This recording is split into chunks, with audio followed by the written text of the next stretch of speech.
Good morning, everybody. It's Wednesday, the 1st of February, and it's day 2 of Photonics West. I'm here with Peter Egerton, Chief Commercial Officer at Alluxa. How has the last 12 months been for Alluxa? Last 12 months have been really interesting. Overall busy. Alluxa grew last year pretty strongly, but a lot of activity in the first half of the year. I think a lot of people saw this. A little bit slow the second half of the year, and now it's bounced right back. So it's been a standard growth year for Alluxa in an unconventional way, just in terms of order flow, interest, demand. I think a lot of people we talked to have seen that. An unusual year, but definitely no lack of excitement. Can you tell us more about your H-alpha emission line filters for astronomy? The H-alpha filters are nice. So one of our specialties at Alluxa is ultra narrow filters, so really narrow bandwidths and really high transmission. The H-alpha application looks at H-alpha emission lines, typically in the sun or in fusion, plasma fusion type applications for monitoring. The narrower you can make them, the better the signal to noise ratio you get.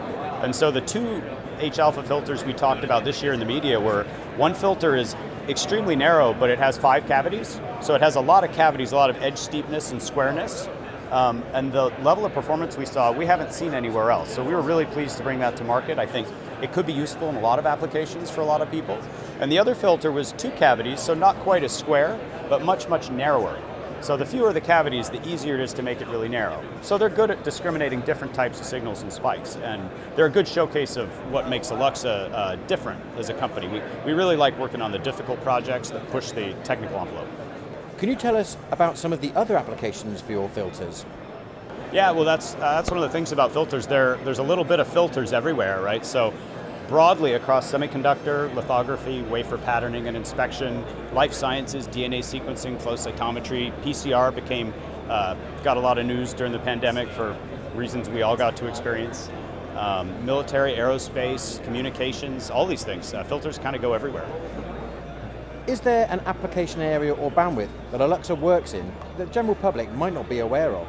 The last 2 years we've been pushing into the UV and into the IR more. So we've always worked there a little bit, but I think our competency now has developed to kind of match the level of our other coating capabilities. So in the IR between 8 and 12 microns, we're doing a lot of work. We have a really solid process there now. And in the UV, actually below 250 nanometers. So between 193 and 250, we now have some really impressive bandpass filters, reflectors, and edge filters.